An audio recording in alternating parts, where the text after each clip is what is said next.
Over the next 3 hours, we hope to have conversations that will echo beyond these walls.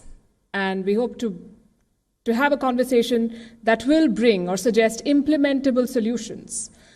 So let's start with the first session of the evening, Road to Change, Understanding Climate Change.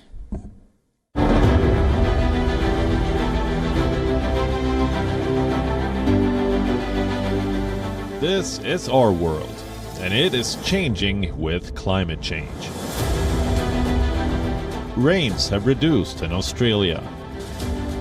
In India, Kaziranga National Park has become a net carbon emitter. Only 25% migratory birds have shown up in Albania this year.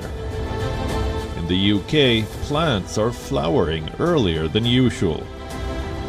The Amazon is losing its green cover, but the tundra is becoming greener. The world's coldest place is on fire. Animals and humans are being charred alike. Our homes are sinking. And our children are growing up in a dangerous world. This is our world. And it is upon us to stop this change. Let's start by understanding climate change. Session 1, Road to Change, Understanding Climate Change. The dialogue partners for this session are Ramina Gurib-Fakim, former president of Mauritius. Erik Solheim, former Minister of International Development of Norway.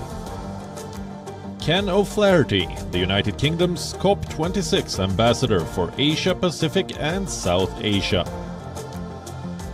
Divya Dutt, Program Management Officer of the United Nations Environment Program in India.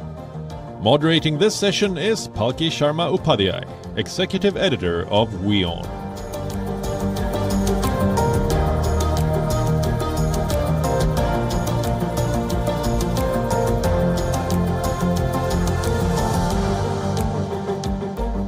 Hello again, good to have all of you here.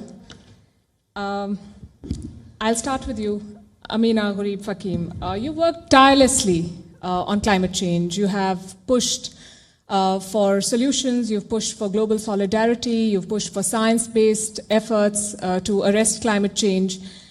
What does it feel like when you see that climate breakdown is happening faster than anticipated and the impact is worse than anticipated? First of all, Palki, thank you for having me, and thank you for Jan for giving me the opportunity to raise again my voice on this, what I call now an existential threat to humanity. Unfortunately, Palki, the world is still not waking up to this crisis, and it is for us, especially islanders, an existential threat. And I feel that until and unless we treat climate change as an emergency, we will not handle it as such. And this is, I think, where the conversation, the gap happens in the conversation. We are not taking it seriously. We are acting like that frog in that tepid water, which is gradually warming up. And very soon, there'll be no time for adaptation because we're getting too tired and we'll just end up in the boiling water. Very well put, as always. Erik Solheim, you've had an extensive career focusing on climate change, on the environment, and you've pushed the private sector to do more. You've pushed for more investment in conservation efforts. But here we are, and in this day and age, national parks have become carbon emitters. What will it take for the world to hear the SOS call and actually act on it? Thank you so much for having me on this important event. True, as Amina said, the problem is huge, but we are also more and more now stepping up to the plate and acting. And I will point to a few Bs which are now acting. First of all, business. In all nations, business are now well ahead of the political leaders, and no nation has even close to acting in the way like say, Microsoft is doing in the US, IKEA is doing in Europe, or April, the world's biggest paper and pulp company, is doing in Asia. Secondly, Brussels, the European Union, is regulating markets in Europe in a completely new way.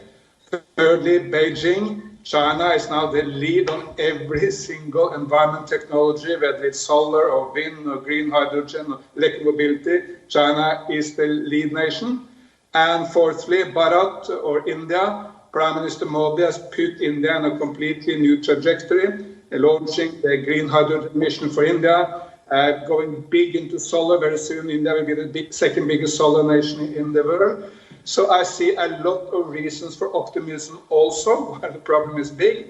But we have acted more during the COVID-19 than we did for many, many years before. I think in reality, we have done a lot more in the last 2 years than we did in the last 20 years before that.